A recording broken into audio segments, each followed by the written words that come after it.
Hi friends, Pandian stores real இனி வரப்போகிற எபிசோட்ஸ்க்கான promo தான் அந்த வீடியோவில் பார்க்க போகிறோம். அடுத்தடுத்த சுவாரஸ்யங்களை தெரிஞ்சுக்க வீடியோவை ஸ்கிப் பண்ணாமல் கடைசி வரைக்கும் பாருங்கள். சுடருக்கும் குமாருக்கும் கல்யாணம் நிச்சயம் பண்ணியிருக்காங்க அப்படிங்கிற விஷயத்த கொஞ்சம் கூட ஏற்றுக்கவே முடியல பாண்டியன் ஃபேமிலியில் இருக்கிற யாராலையுமே. முக்கியமாக சரவணன் நம்ம சுடருக்காக யோசிக்கல, ஆனால் குமாருக்காக யோசிக்கிறாரு. அந்த அளவுக்கு அந்த குடும்பத்தில் இருக்கிறவங்கள வெறுக்கிறாரு. நம்ம பாண்டியன் கோமதி கிட்ட எல்லா விஷயமும் சரியாகவே போயிட்டுருக்கு அப்படின்னு நம்ம நினச்சிட்டு இருப்போம். ஆனால் ஏதோ ஒரு இடத்துல நம்ம இதை பண்ணியிருந்தோம்னா இது சரியாக இருந்திருக்குமோ அப்படின்னு நமக்கே பின்னாடி தான் தோண ஆரம்பிக்கும். அதனால் எனக்கு இப்படி ஒரு விஷயம் தோணுது, அது உங்ககிட்ட சொல்கிறதுல எனக்கு எந்த பிரச்சனையும் இல்லை. ஆனால் அது தப்பாக போனாலும் சரி, ஒரு வேளை நம்ம நினச்ச மாதிரி நல்லதாக முடிஞ்சாலும் சரி, ஆனால் நம்ம இதை பண்ணிடலாம் அப்படின்றாரு. எதை பற்றிங்க சொல்கிறீங்க, பொடி வச்சு பேசுகிறீங்க அப்படின்னு கேட்கும்போது, இல்லை அந்த பிள்ளை சுடரு மயிலோட தங்கச்சி, அந்த பிள்ளைய குமாருக்கு கல்யாணம் பண்ணி வைக்கிறதுல நமக்கு எந்த பிரச்சனையும் இல்லை அப்படின்னு யோசித்தாலும், ஆனால் எப்படி பார்த்தாலும் முறை தவறுது. நான் எதுக்கு இதை சொல்கிறேன்னு உனக்கு புரியுதா அப்படின்றாங்க. நான் ஒன்று புரிஞ்சு வச்சுருக்கேங்க, நீங்கள் என்ன சொல்கிறீங்களோ சொல்லுங்கள் அப்படின்னு கேட்குறாங்க. இல்லை எப்படி பார்த்தாலும் மயில் வயிற்றில் வளர்கிற அந்த குழந்தை நம்ம வீட்டு வாரிசு. நாளைக்கு எப்படி வேணாலும் அவங்க 2 பேரோட முடிவு மாறலாம். இன்னும் டிவோர்ஸ் கன்ஃபார்மாக கிடைக்கல. அவங்க டிவோர்ஸ் வேணான்னு முடிவு எடுக்கிறதுக்கு கூட வாய்ப்பு இருக்குது. அதுக்கு காரணம் குழந்தையா இருக்கிறதுக்கும் வாய்ப்பு இருக்குது. குழந்தை நம்ம வீட்டு குழந்தை அப்படின்னும் போது அந்த குழந்தையோட அம்மா அப்பா அப்படின்னா அந்த குடும்பம் நமக்கு எப்படி பார்த்தாலும் சம்மந்தி தான். உறவு வேணாம் அப்படின்னு முறிச்சிக்கிறது என்ன சும்மா வாய் வார்த்தையா என்ன? அந்த குடும்பத்தில் அவங்க பொண்ணு எடுத்து அங்கே வந்துட்டு போயிட்டு இருக்காங்க. அந்த குழந்தையும் சித்தி வீடு அப்படின்னு சொல்லி சுடரோட வீட்டுக்கு வருது, அதாவது உன் அண்ணன் வீட்டுக்கு வருது அப்படின்னா அந்த குழந்தை நம்ம வீட்டு குழந்தை. நாளை பின்ன இது எப்படி பார்த்தாலும் தப்பாக தான் போய் முடியும். நான் என்ன சொல்கிறேன், நம்ம ஒரு வார்த்தையாவது அவங்க கிட்ட சொல்லி பார்க்கலாம். நான் போயிட்டு சொல்கிறது அவ்வளோ நல்லா இருக்காது. நீ தான் மயிலுக்கிட்ட நல்லா பேசிகிட்டு இருக்கல, பேசாமல் நீயும் மீனாவும் மயிலை பார்த்து நேரடியாக இந்த விஷயத்தை பற்றி பேசினா என்ன? அவங்க என்ன மனநிலைமையில் இருக்காங்கன்னு தெரியும்ல. ஒருவேளை அந்த பொண்ணுக்கு விருப்பம் இல்லாமல் கூட இருக்கலாம்ல அப்படிங்கிற மாதிரி பாண்டியன் சொல்கிறாரு. இதே தாங்க நானும் நினச்சேன். ஆனால் நம்ம பேசினா சரியாக வருமானு எனக்கு யோசனை இல்லை, அதனால தான் அமைதியாக இருந்துட்டேன் அப்படின்றாங்க. எனக்கு என்னமோ இப்போ பேசாமல் விட்டுட்டோம்னா இது தப்பாகவே போய் முடிஞ்சிருமோன்னு தோணுது. அதனால நம்ம பேசிடலாம், இதனால் வரப்போகிற பிரச்சனையையும் நம்ம பார்த்துக்கலான்னு. எங்க சரவணனுக்கு தெரிஞ்சா அப்படின்னு கேட்குறாங்க. சரவணனுக்கு தெரிஞ்சாலும் பிரச்சனை இல்லை, அவன் எப்படி இதில் மறுப்பு தெரிவிக்க முடியும்? அவனை பொறுத்த வரைக்கும் குமாரோட வாழ்க்கை மயிலு குடும்பத்தால் பாதிக்கப்படக்கூடாது. என்ன இருந்தாலும் அவனும் ஒரு ஆம்பளை அப்படிங்கிற மாதிரி அவன் இடத்துல இருந்து மட்டும் யோசிக்கிறான். பட் நம்ம அப்படி இருக்க முடியாதுல்ல. பொதுவாகவே இது ஃப்யூச்சரில் எவ்வளோ பெரிய பிரச்சனை வேணாலும் கொண்டு வந்து நம்ம முன்னாடி நிறுத்துறதுக்கு வாய்ப்பு இருக்குது அப்படின்னு சொல்கிறாங்க. செந்திலும் நம்ம மீனாவும் எப்படியோ அவங்க வாழ்க்கையை ஒரு ட்ராக்ல கொண்டு போயிட்டுருக்காங்க. அதே மாதிரி தான் ராஜியும் கதிரும். ராஜி ஆசைப்பட்ட மாதிரியே அவளை கண்டிப்பாக கதிர் போலீஸ் ஆக்கிடுவான். அவங்க வாழ்க்கையில் எந்த பிரச்சனையும் இருக்க போகிறதில்ல. அப்படியே ஒரு பிரச்சனை வந்தாலும் அதை தூக்கிட்டு வந்து நம்ம கிட்ட கொடுக்க போகிறதில்ல. அவங்களே சமாளிச்சுப்பாங்க. ஆனால் சரவணன் மயில் விஷயத்தில் அப்படி இல்லை. நம்ம முன்னே நின்று கல்யாணத்தை நடத்தி வச்சுருக்கோம். இதை சரி பண்ணுறதும் நம்ம கையில் தானே இருக்குது. அவங்க வேறு கல்யாணம் பண்ணிக்கிறாங்களோ, இல்லை அவங்களே சேர்ந்து வாழணும்னு முடிவு எடுக்கிறாங்களோ, இல்லை தனியாகவே கூட இருந்துடலாம் அப்படின்னு முடிவு எடுத்துட்டு அந்த குழந்தைக்காக வாழணும்னு நினைக்கிறாங்களோ, எந்த முடிவாக இருந்தாலும் இப்போது கோர்ட்டில் விவாகரத்து கேஸ் போயிட்டுருக்கு. அதெல்லாம் முடிஞ்சதுக்கு அப்புறம் தான் நமக்கு ஒரு தெளிவான ஒரு அட்டென்ஷனே கிடைக்கும் அது மேலே. அதனால இப்போ இதில் வந்து நம்ம முடிவு எடுத்தே ஆகணும். நீயும் மீனாவும் போய் மயிலுக்கிட்ட பேசிட்டு வாங்க, அதுதான் சரியாக இருக்கும். வேணும்னா நானும் கூட வரேன் அப்படின்றாரு. இல்லைங்க, நீங்கள் வந்து அவ்வளோ சரியாக இருக்காது, நானே பேசிட்டு வரேன் அப்படின்னு சொல்லி நம்ம கோமதி மீனாவுக்கு கால் பண்ணுறாங்க. எப்படி வருவ வீட்டுக்கு அப்படின்னு. வழக்கம் போல் ஆஃபீஸ் முடிஞ்சதும் வருவேன் அத்தை அப்படின்றாங்க. அதாண்டி கொஞ்சம் முன்னாடி வர முடியுமான்னு கேட்குறதுக்காக தான் ஃபோன் பண்ணேன் அப்படின்றாங்க. எதுக்கு அத்தை அப்படின்னு. இல்லை, ஒரு முக்கியமான வேலையாக உன்னையும் என்னையும் மாமா போயிட்டு வர சொன்னார். அதான் நீ வந்ததுக்கப்புறம் போகலாமா, இல்லை நான் அந்த இடத்துக்கு போயிட்டு உன்னை அங்கே வர சொல்லிடலாமான்னு கேட்குறதுக்காக அப்படின்றாங்க. அத்தை என்ன விஷயம்னு சொல்லுங்கன்னு. ஃபோனில் பேச முடியாது, உன்னால் பர்மிஷன் போட்டு வர முடியுமா அப்படின்னு கேட்குறாங்க. அப்படி கேட்குறீங்களா, சரிங்க அத்தை, நான் ஆஃபீஸில் பேசிட்டு உங்களுக்கு கால் பண்ணுறேன் அப்படின்னு மீனா கொஞ்சம் நேரம் கழித்து கால் பண்ணுறேன்னு சொல்லியிருக்கிறா அப்படின்னு கோமதி சொல்கிறாங்க. சரி, அப்போ அந்த பிள்ளை வந்துடும். என்ன இருந்தாலும் அத்தை ஃபோன் பண்ணுறாங்களே, ஏதாவது எமர்ஜென்சியாக இருக்குன்னு புரிஞ்சுக்கிட்டு, அதனால் நான் கடைக்கு போகிறேன், நீ எது ஒன்றும் முடிச்சுட்டு எனக்கு ஃபோன் பண்ணு அப்படின்னு சொல்லிட்டு அவர் கிளம்பிடுறாரு. அவர் போயிட்டுருக்கும்போது கரெக்டாக நம்ம சுடரும் நம்ம மயிலும் அங்கே ரோட்டில் நடந்து வந்துட்டுருக்காங்க. இந்த பிள்ளைங்க என்ன இங்கே நடந்து வந்துட்டுருக்காங்க அப்படின்னு யோசிச்சுட்டு பாண்டியன் வண்டியை நிறுத்துறாரு.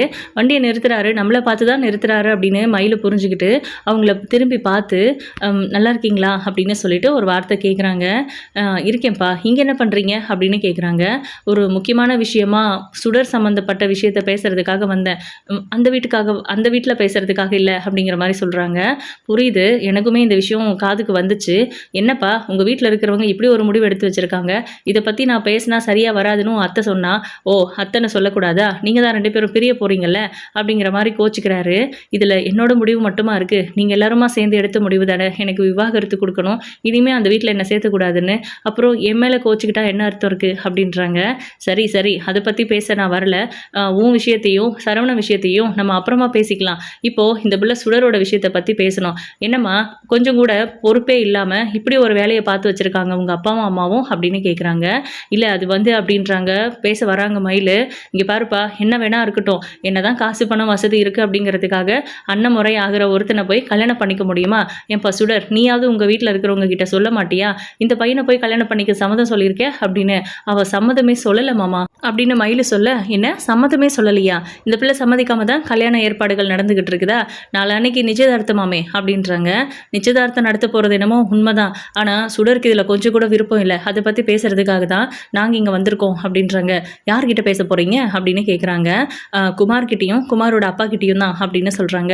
பேசுறதுனால என்ன நடக்க போகுதுன்னு நினைக்கிறேன், அவன் வேற எங்கேயுமே பொண்ணு கிடைக்கலன்னு சொல்லி இந்த பிள்ளையை டார்கெட் பண்ணி கல்யாணம் பண்ணணும்னு நினைக்கிறான். அவங்களுக்கு தேவை, அவங்களுக்கு கல்யாணம் நடந்தால் போதும், இந்த பிள்ளையோட சந்தோஷத்தை பற்றியெல்லாம் பெருசாக கவலைப்பட மாட்டான்.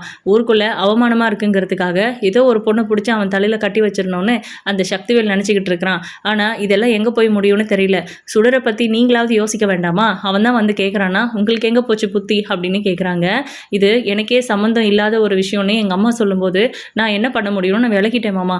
ஆனாலும் சுடரை என் வாழ்க்கை மாதிரி சுடரோட வாழ்க்கை ஆகிடக்கூடாது, அவங்க பண்ணின அந்த வேலையினால தான் என் வாழ்க்கை இப்படி இருக்குது. ஆனால் அவங்கள மட்டுமே நான் குறை சொல்ல முடியாது. அத்தை ஒரு கேள்வி கேட்டாங்க, ஒருவேளை நீ அந்த வீட்டுக்கு வந்ததுக்கு அப்புறமும் கூட எங்கள் மேலெல்லாம் உனக்கு நம்பிக்கை வரலையா, ஒருவேளை நம்பிக்கை வந்திருந்தா இதுதான் நடந்துச்சு அத்தை அப்படின்னு என்கிட்ட சொல்லியிருப்ப இல்லை அப்படின்னு கேட்டாங்க. ஆனால் நானுமே அந்த இடத்துல தப்பு பண்ணியிருக்கேன் தானே, அத்தை சொல்கிறதெல்லாம் சரிதானே, அந்த மாதிரி நான் அவங்க தப்பு இவங்க தப்பு நான் தப்புன்னு சொல்கிறத விட வாழ்க்கை முடிஞ்சு போச்சு, கெட்டு போச்சு. நான் பண்ண தப்பு, எங்கள் அப்பா அம்மா பண்ண தப்பில் இப்போது என் வயிற்றில் வளர்கிற குழந்தையும் கஷ்டப்பட போகுது அப்படின்னு சொல்கிறாங்க. அது ஏன்ப்பா கஷ்டப்பட போகுது, நாங்கள்லாம் இல்லையா அப்படின்றாங்க. நீங்கள்லாம் இருக்கீங்க தான், ஆனால் நம்ம எல்லாம் ஒன்றா இருக்க முடியாதுல்ல மாமா, அதுக்கு தானே நான் ஃபீல் பண்ணிகிட்ருக்கேன் அப்படின்றாங்க. சரி அதை பற்றி பேச வேண்டாம்ப்பா, அதான் சொன்னனே, அதை அப்புறம் பேசிக்கலாம். இப்போ அது சுடர் விஷயத்தில் என்ன முடிவு எடுத்துருக்கிறீங்க அப்படின்னு அவங்க கிட்ட பேசுகிறேன் மாமா, இந்த விஷயத்தில் எனக்கு விருப்பம் இல்லைன்னு சுடரையே சொல்ல வைக்கிறேன் அப்படின்றாங்க. இது நல்ல முடிவு தான் அப்படின்னு பாண்டியனும் போயிட்டு வேடிக்கை பார்க்குறாரு. இப்போது வீட்டில் யாரும் கொஞ்சம் வெளியே வாங்க அப்படின்னு மயில் வெளியே நின்று கத்துறாங்க. அவங்களும் வராங்க. அவங்க வந்துட்டு அடடே வாங்க, இப்போ தான் உங்கள் அம்மா வந்தாங்க, அதுக்குள்ளே நீங்கள் வந்து நிற்கிறீங்க அப்படின்னு சொல்லி, அப்புறம் தான் பாக்கியும் வீட்டிலேருந்து வெளியே வராங்க.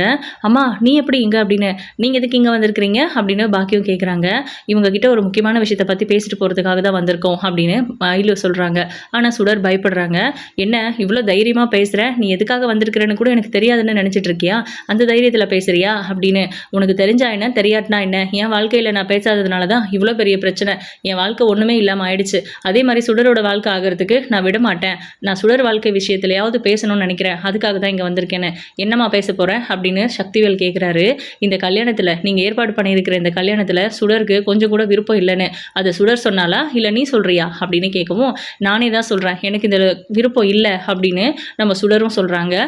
இதை கேட்டு எல்லாருக்குமே பயங்கர அதிர்ச்சியாக இருக்குது. அப்போ மயில் சொல்கிறாங்க, என்ன இருந்தாலும் இந்த உறவு சரியில்லாத உறவுன்னு தெரிஞ்சிருந்தோம், இந்த கல்யாணத்தை பண்ணுறதுக்கு நீங்கள் எப்படி ஒத்துக்கிட்டீங்க, அதுவும் இப்படிப்பட்ட ஒரு கேட்டவனுக்கு எங்கள் பொண்ணை கொடுக்கறதுல எங்களுக்கு விருப்பம் இல்லை அப்படிங்கிற மாதிரி மயில் சொல்கிறாங்க. யாரை பார்த்து என்ன பேசுகிற அப்படின்னா அப்படி இப்படின்னு பயங்கர கலாட்டம் ஆயிடுது. மயிலுக்காக பாண்டியன் வந்து நிற்கிறாரு. அப்படியே சரவணன் சும்மா வாட்டி கூட வந்து நிற்கிறாரு. அவர் எதுவுமே பேசுறதில்ல, இருந்தாலும் நிற்கிறாரு. வந்து ராஜியும் வந்துடுறாங்க. கோமதி என்ன நடக்குதுன்னு கொஞ்சம் தள்ளி நின்று வேடிக்கை பார்த்துட்டு இருக்காங்க. ஆக்சுவலாக மயில் பேசுகிறாங்க, என் வாழ்க்கையில் நடந்த மாதிரி சுடர் வாழ்க்கையில் எதுவும் தப்பாக நடந்துடக்கூடாதுங்கிறதுக்காக தான் முன்னாடியே சொல்ல வந்திருக்கேன். இந்த கல்யாணத்தில் சுடருக்கு விருப்பம் இல்லை, அவள் வேற ஒரு பையனை காதலிக்கிறா அப்படின்னு போய் சொல்கிறாங்க. அதெல்லாம் சுத்த போய் இந்த கல்யாணத்தை நிறுத்துறதுக்காக மயில் சொல்கிறது. நான் சுடரை எப்படி கன்வின்ஸ் பண்ணணும்னு எனக்கு தெரியும், நான் பார்த்துக்கிறேன் அப்படின்றாங்க பாக்கியம். மா கொஞ்சமாவது அறிவு இருக்கா உனக்கு, ஏன் இப்படி பேசுகிற, அதான் கல்யாணம் வேண்டான்னு சொல்கிறாள், விட்டு தொலைய வேண்டியது தானே, ஏன் எங்கள் 2 பேரோட வாழ்க்கையை நாசம் பண்ணுறதுலேயே நீயும் புருஷனும் குறியா இருக்கிறீங்க அப்படின்லாம் சொல்லி கேட்டு பெரிய ரகலையே ஆயிடுது. அப்போ பார்த்தீங்கன்னா நம்ம மயிலுக்கிட்ட பாக்கியம் கேட்குறாங்க, இந்த குடும்பத்தில் வந்து நீ வாழ போகிறதில்லன்னு சொல்லிட்ட, விவாகரத்து கொடுத்துட்றேன்னு சொல்லிட்ட, அப்புறம் என்ன வந்து உறவாடிக்கிட்டு இருக்கிற அப்படின்னு. நான் யார் கூடவும் உறவாடலை அப்படின்றாங்க. ஆனால் இந்த உறவு இல்லைன்னு ஆயிடாது இல்லைம்மா அப்படின்றாங்க மயில். சரவணனுக்கு ஒரு மாதிரி உள்ளுக்குள்ளே ஏதோ பண்ணுது.